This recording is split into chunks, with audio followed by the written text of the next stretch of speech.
Glória a Deus. Nós no quarto, então, como vocês sabem, e se você não sabe, está chegando hoje, nós estamos expondo o livro de Romanos. A nossa proposta para 2020 é meditarmos nesse livro, que é um magnífico documento teológico, é uma exposição tão brilhante, tão linda do Evangelho e que ao longo da história da igreja já transformou tantas vidas simplesmente ao ler o texto de Romanos, ao ler o livro de Romanos, a carta de Paulo aos Romanos. Então a nossa proposta aqui ao longo de 2020, no ano da promessa, é entender melhor o cumprimento da maior promessa de Deus, que é de Cristo Jesus, que nos justifica por meio da fé. E esse é o tema central de Romanos, a justificação pela fé. Então, se você não acompanhou o início, dos programas, se você ainda não assistiu, você pode voltar lá no YouTube da nossa igreja, Lagoinha IBL, você pode ver cada uma dessas mensagens. Mas se você está acompanhando hoje, começando aqui agora, não se preocupa, cada mensagem tem um início, um meio e um fim. Eu tenho certeza que Deus vai falar ao seu coração, mas depois corre lá no YouTube e começa lá desde o início para você estar por dentro de toda a nossa exposição aqui do livro de Romanos. Nós estamos no iniciozinho ainda, então se você puder, abra sua Bíblia aí em Romanos 1, primeiro capítulo de Romanos. Vamos dar continuidade a partir do versículo de número 18. Então, Romanos capítulo 1, versículo de número 18, nós vamos finalizar hoje o capítulo 1 de Romanos até o versículo de número 32. Então o texto diz assim: a ira de Deus se revela do céu contra toda impiedade e perversão dos homens que detêm a verdade pela injustiça. Portanto, o que de Deus se pode conhecer é manifesto entre eles, porque Deus lhe manifestou. Porque os atributos invisíveis de Deus, assim o seu eterno poder, como também a sua própria divindade, claramente se reconhecem desde o princípio do mundo, sendo percebidos por meio das coisas que foram criadas. Tais homens não são por isso indesculpáveis. Portanto, tendo conhecimento de Deus, não o glorificaram como Deus, nem lhe deram graças, antes se tornaram nulos em seus próprios raciocínios, obscurecendo-lhes o coração insensato. Incalculando-se por sábios, tornaram-se loucos e mudaram a glória de Deus incorruptível em semelhança da imagem de homem corruptível, bem como de aves, quadrúpedes e répteis. Por isso Deus entregou tais homens à imundícia, pela concupiscência do seu próprio coração, para desonrarem o seu corpo entre si. Pois eles mudaram a verdade de Deus em mentira, adorando e servindo a criatura em lugar do Criador, o qual é bendito eternamente. Amém. Por causa disso, os entregou Deus às paixões infames, porque até as mulheres mudaram o modo natural de suas relações íntimas, por contrário à natureza. Semelhantemente, os homens também, deixando o contato natural de mulher, se inflamaram mutuamente em sua sensualidade, cometendo torpezas, homens com homens, e recebendo em si mesmo a merecida punição do seu erro. E por haverem desprezado o conhecimento de Deus, o próprio Deus os entregou a uma disposição mental reprovável para praticarem coisas inconvenientes, cheios de toda injustiça, malícia, avareza e maldade, possuídos de inveja, homicídio, contenda, dolo e malignidade, sendo difamadores, caluniadores, aborrecidos de Deus, insolentes, soberbos, presunçosos, inventores de males, desobedientes aos pais, insensatos, pérfidos, sem afeição natural e sem misericórdia. Ora, conhecendo eles a sentença de Deus, de que são passíveis de morte, os que tais coisas praticam, não somente as fazem, mas também aprovam os que assim procedem. Eu quero orar. Senhor, que essa palavra possa falar aos nossos corações. Que esse texto aqui exposto possa alcançar cada um que está ouvindo essa mensagem. e que possa nos levar ao arrependimento de quem nós somos, para de fato experimentar o viver em Cristo e o viver a partir da justificação que temos somente pela fé no Filho de Deus. Em Teu nome nós oramos. Amém. Então, como eu falei, Romanos é um magnífico documento teológico. E a carta de Romanos, ela tem uma intenção. Paulo tem uma intenção ao escrever aos Romanos. É resumir a sua teologia, resumir a exposição do Evangelho. Talvez até um pecado chamar de resumo, mas definir o que é a salvação, o que é a obra salvífica aos Romanos. Tem uma outra intenção, que é pedir suporte missionário à igreja de Roma. Paulo ele tinha intenção de ir até a Espanha, nós já falamos isso nos programas anteriores. Então Paulo manda essa carta também com a intenção de pedir a ajuda dos irmãos de Roma. E também ele tinha a intenção de promover a união entre aquela igreja. E Paulo, na sua introdução, no início desse capítulo, ele identifica a si mesmo, ele identifica quem ele é, ele se apresenta e também identifica quem ele está escrevendo. Paulo começa falando no versículo 1 de Romanos, que foi o tema do primeiro programa, só um versículo. Paulo fala que ele é servo.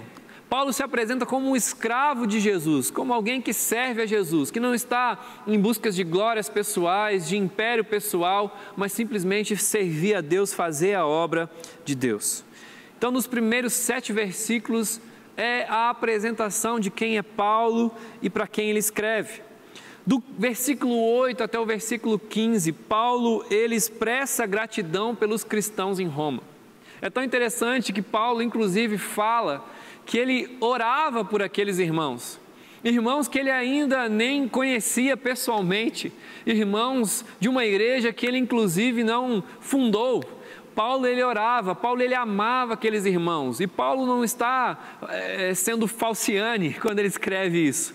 Paulo ele não está fingindo um amor para conquistar alguma coisa dos romanos, mas de fato ele está expressando o seu sincero amor, e a piedade cristã se apresenta nessa forma de amar até mesmo pessoas que nós nem conhecemos, a ponto de orar todos os dias por eles.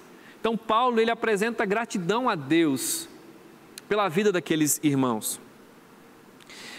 E aí, do versículo 16 e 17, Paulo, então, ele apresenta o tema central dessa carta, que é as boas novas do Evangelho, que é o tema da justificação pela fé.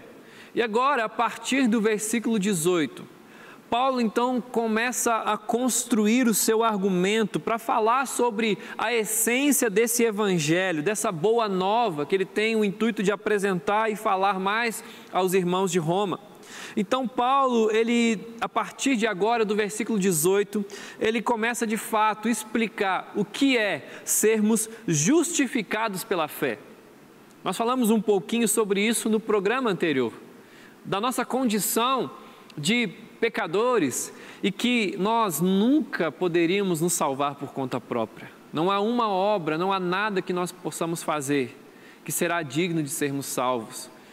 Nunca será suficiente qualquer coisa que nós venhamos tentar fazer para alcançar a salvação. Então, nós precisamos ser justificados somente pela fé. É o que fala o versículo 17, a citação de Abacuque: o justo viverá pela fé. Esse versículo que mexeu tanto com tantos homens de Deus como Martim Lutero. Martim Lutero, em suas crises, ele não entendia, ele não compreendia como um Deus justo podia salvar pecadores, como um Deus justo poderia inocentar o culpado. Então ele entende que essa inocência somente vem pela fé. Pela fé em quem? Na lei? Não, na lei que aponta para Jesus Cristo. Então, a lei apontava para o Messias. Então, a fé é no Messias que veio, se fez carne, habitou entre nós e morreu numa cruz para se fazer justiça em nosso lugar. E a fé nos é imputada, e a justiça de Deus nos é imputada através da fé em Jesus Cristo. Então, Paulo, ele começa a explicar o que é essa justificação pela fé. E ele começa então, a partir do versículo 18, a explicar o porquê nós precisamos ser justificados. porque nós somos pecadores. Então, antes de Paulo explicar as boas novas em detalhes, antes de Paulo explicar o que é essa notícia, Paulo ele retrata com tanta destreza o contexto sombrio da nossa pecaminosidade. Ele retrata aqui a nossa necessidade. Nós temos uma necessidade, nós temos a necessidade dessa boa notícia do Evangelho. Nós precisamos de um Salvador. O que Paulo faz aqui, então, a partir do versículo 18, para explicar a justificação pela fé, é iniciar mostrando a nossa necessidade de um Salvador. Paulo quer mostrar quão pecadores nós somos. Quer mostrar que o pecado nos deprava e que nós somos incapazes de nos salvar por conta própria.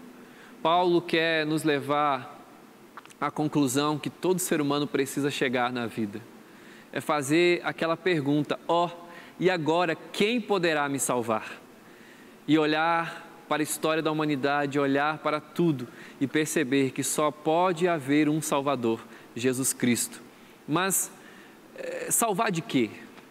Porque muitas vezes eu mesmo pregando ou num GC, quando estamos estudando, eu lembro uma vez que um visitante me perguntou, eu estava falando muito sobre salvação, mas o visitante, alguém que não tinha contato com as Escrituras, talvez perguntou, mas salvar de quê? Por que nós precisamos ser salvos? Então Paulo explica agora, a partir do versículo 18, por que nós precisamos ser salvos? Porque essa é exatamente a nossa condição. Então, o texto que nós lemos, ele mostra que tanto os gentios, e até o 32 Paulo fala dos gentios, a partir do capítulo 2 ele vai falar sobre os judeus. Então tanto os gentios como os judeus, eles se afastaram, nós nos afastamos da revelação que Deus fez de si mesmo.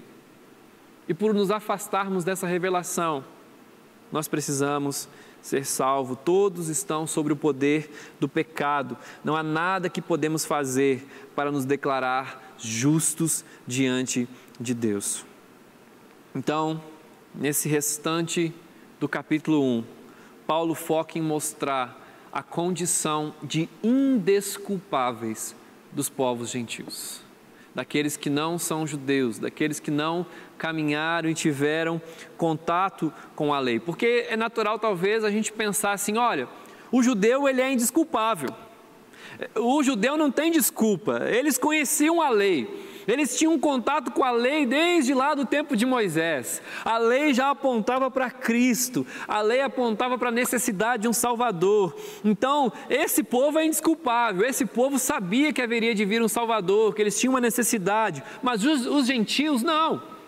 Então, Paulo quer mostrar que tanto judeu quanto gentio, todos somos culpados e não existe desculpa para ninguém. Então, no versículo 18 e versículo 20, Paulo ele mostra como Deus se revela aos gentios. A humanidade ela tem se mostrado ímpia, pecadora, perversa, tanto contra Deus como também uns com os outros, com o nosso próximo. E por isso que Paulo fala que os céus que revelam a existência de Deus, eles mostram, apontam a ira de Deus. A maldade humana é evidente. É só você ligar o jornal, é só você ver algumas notícias, é só você ver o que está acontecendo com o mundo. Isso não é um mal moderno, isso não é um problema moderno. Desde sempre, o coração do homem é mau e pratica maldade. Muitas vezes a gente se pergunta por que tantas coisas acontecem. A gente vê casos de pessoas assassinando, abusando de crianças, o tanto de coisas inimagináveis que a gente pode pensar. A gente pensa como o ser humano é capaz. Pois é, ele é capaz. Porque o ser humano é mau, nós somos maus. O pecado nos corrompeu. Então Paulo está mostrando isso, a evidente maldade humana. Os homens, eles sufocaram, eles afogaram a verdade da revelação de Deus que se faz através da natureza. O Deus invisível, Paulo está falando aqui, ele se mostra visível através da própria natureza, da própria criação. A revelação mostra os atributos invisíveis de Deus, a sua eternidade, o seu poder, a sua divindade. A criação aponta para um Criador. E olhando para a criação, a humanidade deveria reconhecer aquele que criou o mundo. É poderoso, é divino, é transcendental. A própria ciência hoje, cada dia mais, tem chegado a conclusões de que há necessidade de uma mente inteligente por trás da criação. A própria ciência tem comprovado isso. A teoria do design inteligente, o criacionismo científico, tantas pesquisas que apontam de fato a necessidade, olhando para a criação, de que houve um Criador, de que houve uma mente inteligente, um ser pensante que criou todas as coisas. Ou seja, a criação aponta para o Criador, um Criador que é poderoso, que é divino, que é transcendental. Por isso que os gentios, você e eu, nós não temos recursos de defesas diante de Deus. Nós não somos indesculpáveis, porque a criação aponta para o Criador. Mesmo aqueles que nunca ouviram o Evangelho,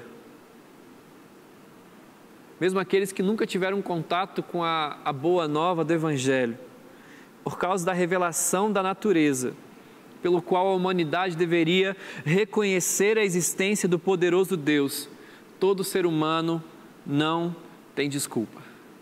Talvez você já pensou aí, aquele mito do indígena inocente, daquela tribo que nunca foi alcançada, nunca ouviu falar sobre Jesus, então eles são desculpáveis, eles serão salvos simplesmente. Irmão, nós não podemos acreditar nisso, porque senão isso vai começar a criar uma lógica de que nós temos que abandonar missões, que vai ser melhor a gente não pregar para as pessoas, para elas não estarem cientes da verdade, e elas não estando cientes da verdade, elas se tornam desculpáveis e podem salvar-se por alguma outra coisa, a não ser pela mensagem do Evangelho. As pessoas não se tornam culpadas até saber que são culpadas, elas já são. A notícia não tem que chegar. As pessoas não se tornam culpadas só depois de receberem o aviso, vocês são culpadas. Não, as pessoas já são, nós já somos culpados. Eu vejo tantas pessoas que às vezes se esquivam de estudar a Bíblia, de estudar teologia, com talvez a desculpa de que quanto mais eu souber, mais eu vou receber condenação. E de fato, a Bíblia fala sobre isso. Mas essa lógica não funciona aqui para a salvação. Essa lógica não se aplica aqui. Nós temos que cada vez mais buscar conhecer. Se você sabe que tem que conhecer mais e mais, e diz que não quer conhecer para não ter o peso de culpa, você já é culpado por saber que deveria buscar conhecer mais. Mas aqui Paulo está dizendo, ninguém é indesculpável. O ser humano, ele rejeitou a verdade de Deus revelada na criação, revelada na natureza. Por isso, o ser humano é indesculpável. É o que Paulo afirma nesse trecho. E é por isso que ele escreve essa carta, por isso que Paulo viaja de forma missionária, implantando igrejas. É por isso que Paulo tem um anseio de ir até a Espanha, porque Paulo quer anunciar a boa notícia. Nós precisamos entender que as pessoas que nunca ouviram do Evangelho não são inocentes, mas são pecadores, e estão privando o soberano Deus da glória que lhe é devida. Eles irão sofrer a ira de Deus, se não se arrependerem e não crerem no Evangelho. Por isso nós precisamos sentir aquilo que Paulo fala no versículo 14. Eu me sinto devedor, Paulo fala assim, eu me sinto devedor tanto de gregos, quanto de gentios, quanto de judeus. Paulo fala isso porque ele foi alcançado pelo Evangelho, ele recebeu a boa notícia, ele sabe que todos são culpados, então ele se sentia devedor de anunciar essa verdade. Por isso que Paulo queria ir até a Espanha, por isso que Paulo queria ir até a Roma, por isso que Paulo fazia missões. Por isso que você e eu precisamos pregar o Evangelho a tempo e a fora de tempo, porque não há ninguém que seja indesculpável. E a partir do versículo 20, Paulo agora ele mostra, então, como que os gentios rejeitaram essa revelação. Se Deus se revela através da criação, como que foi rejeitado? Paulo mostra o processo pelo qual a humanidade, ela sufoca, ela rejeita esse conhecimento de Deus. Primeiro, nós temos que entender que ninguém nasce ateu. Ninguém nasce não crendo em Deus. Por causa da imagem e semelhança que nós fomos criados, e o pecado, ela afeta essa imagem e semelhança, mas não destrói. Há uma semente do conhecimento de Deus na consciência de cada um, brilhando na natureza ao nosso redor. Então, nós rejeitamos isso quando rejeitamos esse anseio que há em nosso coração pelo divino, pelo nosso Deus. A fagulha divina, quando fomos criados à sua imagem e semelhança. Se eu não me engano, posso estar cometendo um equívoco no autor da frase, mas se eu não me engano foi Pascal. Ele diz que há um vazio no coração do homem do tamanho de Deus. Há um vazio no coração que é do tamanho de Deus. Então, há uma semente do conhecimento de Deus em nossa consciência. Outra coisa, nós sabemos que Deus merece toda a glória, o Criador merece toda a glória pela criação, mas os gentios, eles rejeitam isso. Eles rejeitam a glorificação do Deus que é diferente da criação, que não é um Deus que é apenas um objeto criado, mas é um ser que está acima do que foi criado, negando então a gratidão e a honra, a grandeza que Deus merece. Nós rejeitamos a revelação de Deus, e essa rejeição, Paulo vai mostrar que ela termina na nossa imoralidade, mas isso antes começa na nossa mente, começa na rejeição de Deus em nossa consciência, em nossa mente. É como se nós raciocinássemos sem Deus, Paulo está falando, um raciocínio nulo. É como se nós tirássemos Deus da nossa intelectualidade, ou seja, uma intelectualidade sem o Criador do intelecto. Então a nossa mente rejeita a existência desse Deus, e o nosso raciocínio sem Deus nos torna incapazes de chegar à verdade, a verdade do conhecimento de Deus, do Deus da criação. E depois da mente é o coração que é afetado por esse pensamento.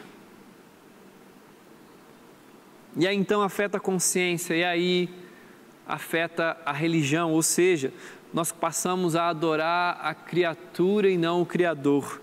Ou seja, começa um processo na mente, coração, consciência, a nossa adoração passa a ser desvirtuosa e nós passamos a viver uma imoralidade totalmente distante de Deus. E aí, por fim, do versículo 23 até o final, Paulo mostra como Deus responde a essa rejeição. Essa rejeição que cumpre esse processo de começar na mente, passa para o coração, para as nossas afeições, passa para a nossa consciência, passa para a nossa adoração e até chegar numa vida de imoralidade. Então, como que Deus responde a essa rejeição nesses aspectos todos? Deus, ele responde com juízo. E o juízo de Deus é de entregar os gentios a si mesmo. A forma como Deus executa o juízo aqui não foi derramar fogo e enxofre como em Sodoma. A forma como Deus executa o juízo aqui é entregando cada um às suas próprias paixões.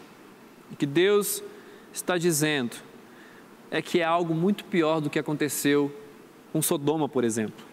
Deus diz ao pecador: é isso que você quer? Então seja feita a sua vontade. Se é isso que você quer viver, que assim seja. A ira de Deus nessa passagem consiste em entregar os pecadores às suas próprias paixões. E esse é o juízo mais terrível que pode haver.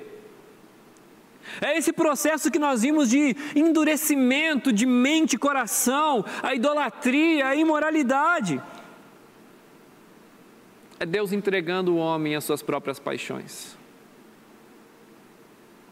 Sabe, a pior forma de juízo é Deus entregar cada um às suas próprias vontades. O peso da mão de Deus ao Deus retirar a sua mão. E aí Paulo vai falar que eles vão receber esse juízo, porque se eles desonram a Deus, Deus os entregou para desonrarem-se entre si. É o que fala o versículo 24. Por isso Deus entregou tais homens à imundícia, pela concupiscência do seu próprio coração, para desonrarem o seu próprio corpo entre si. Os homens, eles mudam a verdade de Deus em mentira, e Deus os entregou para a mentira da homossexualidade. É o que fala o versículo 25 a 27, falando que os homens e as mulheres até mesmo mudaram o seu comportamento natural. Os homens não aprovam o conhecimento de Deus, a verdade de Deus. Então Deus os entrega a uma disposição mental reprovável. É o que fala o versículo 28. E por haverem desprezado o conhecimento de Deus, o próprio Deus os entregou a uma disposição mental reprovável, para praticarem coisas inconvenientes. E aí Paulo começa a citar uma lista de um tanto de coisas inconvenientes que nós acabamos praticando. A nossa imoralidade, a injustiça, a malícia, a avareza, a maldade, a fofoca, o homicídio, a contenda, calúnia, soberba, presunção, desobediência, insensatez. Paulo cita o caos que uma humanidade que rejeita a verdade de Deus transforma. O problema do homem é que nós somos pecadores. Tem teorias que dizem que o problema do homem é a sociedade corrompe o homem. Eu pergunto, e quem corrompe a sociedade? É o próprio homem, porque o homem nasce mal. O homem nasce egoísta, mas ele não é indesculpável. Nós não somos indesculpáveis. O quadro bíblico do homem pecador não é de uma pessoa boa e inocente que não conhece o Evangelho. O quadro que a Bíblia apresenta do homem pecador não é de alguém inocente que ainda não foi apresentado o Evangelho a ele, mas de rebeldes ativos contra o conhecimento de Deus e que aprovam quem pratica a imoralidade e que pratica a imoralidade. Não existe inocência. Muitas vezes nós proferimos palavras duras contra os falsos mestres, e isso está certo, de fato, a gente tem que se levantar e ser profeta de Deus, apontando para as Escrituras, e o apontamento para as Escrituras Sagradas denunciar falsos ensinos que existem por aí. E de fato, isso são palavras duras contra falsos mestres. Mas nós não podemos inocentar quem ouve, porque o povo que ouve falsos mestres não é inocente, não é bobinho, não está sendo enganado, também é indesculpável, porque muitas vezes ouve porque quer ouvir o que lhe interessa. Quando as pessoas lotam igrejas para ouvir mensagens apenas motivacionais, que colocam o homem no centro, ouvir mensagens da teologia da prosperidade, que fala que nós temos que focar numa vida em ser rico aqui, ou teologias como a do coach, que coloca o homem no centro, na capacidade do próprio homem, e isso massageia o nosso ego, o nosso orgulho de querer conquistar um lugar no céu por algum mérito. Essas pessoas não são inocentes, porque estão seguindo falsos ensinos. Elas também são culpadas, porque elas ouvem o que elas querem ouvir. Não há ninguém inocente. O desconhecimento do Evangelho não salva ninguém. O fato de alguém não conhecer o Evangelho não salva e nem torna a pessoa desculpável. A justiça de Deus se revela no Evangelho, mas a ira de Deus se revela nos céus. Há um Deus irado. Há um Deus irado. Sabe, esse é o ano da promessa. E de fato isso é bênção para nossas vidas. Glória a Deus, porque eu creio que nós vamos experimentar, viver ainda mais intensamente as promessas de Deus para as nossas vidas. E Deus é fiel para cumprir. Mas nós não podemos esquecer que Deus também promete condenação para aquele que não crer. E Deus é fiel para cumprir, de condenar o homem que não crê em Cristo Jesus. Muitas vezes nós nos apegamos ao aspecto da fidelidade, Deus é fiel apenas ao aspecto positivo, mas há esse aspecto negativo também, de que Deus é fiel para nos condenar. Ele é fiel e justo, porque nós somos indesculpáveis. E a criação, os céus, revelam a ira de Deus. Por isso que nós precisamos pregar o Evangelho. Paulo, ele tem amor pelo perdido, mas o que move Paulo é que Deus ainda não recebeu a glória entre os pagãos. Sabe, a nossa motivação ao pregar o Evangelho pode sim ser pelas vidas que estão perdidas, pela compaixão que nós temos pelos nossos irmãos. Mas a causa primeira, o motivo primeiro de pregar o Evangelho é desejar que cada coração que ouvir o Evangelho de Cristo possa dar a honra, a glória e o louvor que o Senhor merece. A causa primeira de fazermos qualquer coisa precisa ser a glória de Deus. Porque aqui, os gentios, seguindo as suas próprias inclinações e paixões, eles não glorificam ao Deus da criação como deveriam, mudando a verdade de Deus. Então, eu pergunto a você, o que move o seu coração?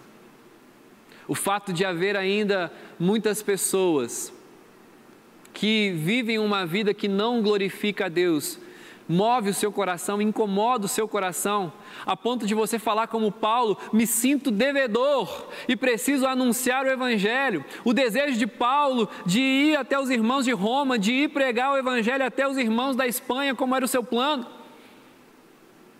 Que essa palavra, que revela quem nós somos, nos esquadrinha, deixa clara a nossa maldade, que ela possa ter duas aplicações. Que possa levar a nós, que fomos alcançados pelo amor sem mérito nenhum, de nos sentirmos como Paulo, devedores do Evangelho. Que possamos querer ter fome e sede pelo reino e a sua justiça, a ponto de colocarmos como nossa ambição principal de vida, anunciar a boa nova àqueles que precisam ouvir, porque não há ninguém que seja indesculpável. E uma segunda aplicação é talvez você que nesse raio-x você fala assim: uau, eu sou essa pessoa. Eu sou essa pessoa que não glorifica a Deus com a minha vida. Eu sou essa pessoa que vive dessa forma, que a minha mente, o meu coração, a minha adoração está endurecida. E em vez de adorar a Deus, eu adoro aquilo que Ele criou. Essa pode ser uma oportunidade para você reconhecer quem você é. E como eu falei no início, em Cristo Jesus, ser imputado a salvação, a justificação, porque o justo viverá pela fé. Então, se você que está nos assistindo deseja entregar sua vida a Jesus, você deseja viver uma vida comprometida com Cristo, uma vida comprometida com o Evangelho, porque você reconheceu a sua depravação, você reconheceu que você não tem nenhuma desculpa, que você é indesculpável de abraçar o Evangelho e seguir a Cristo. Nós queremos te conhecer. Ligue para nós, porque nós queremos orar com você. Os nossos telefones estão aparecendo aí na sua tela. Temos números de todas as operadoras, para facilitar que você possa de fato entrar em contato conosco. Então ligue para nós. Nós queremos te ouvir, nós queremos orar com você e te ajudar a encontrar uma comunidade de fé para te abraçar e viver essa realidade de nova criatura. Se você não pode ligar, se você não pode ligar agora, mande um e-mail para nós, quarta@lagoinha.com. Eu mesmo vou abrir o seu e-mail, vou te responder, vou te mandar um curso bíblico para você conhecer mais o Senhor, para que a gente possa caminhar juntos essa jornada com Cristo Jesus. Amém? Vamos orar ainda, Pai, em nome de Jesus. Eu te agradeço, Senhor, pela Tua palavra. Eu te agradeço, Senhor, porque o Senhor nos mostra que nós somos indesculpáveis. O Senhor, Deus, não nos omite isso. É tão bom olhar para o Evangelho, olhar para as palavras de Jesus e ver que o Senhor não embelezou, não floreou, não suavizou o Evangelho, mas que nós podemos ouvir de fato que é o Evangelho, que são duras palavras, mas que são palavras de vida eterna. Assim como Pedro pôde declarar, que nossos corações também declarem: para quem iremos se só Tu tens as palavras de vida? Para a honra e glória do Teu nome. Amém e amém. Glória a Deus, que Deus te abençoe, em nome de Jesus.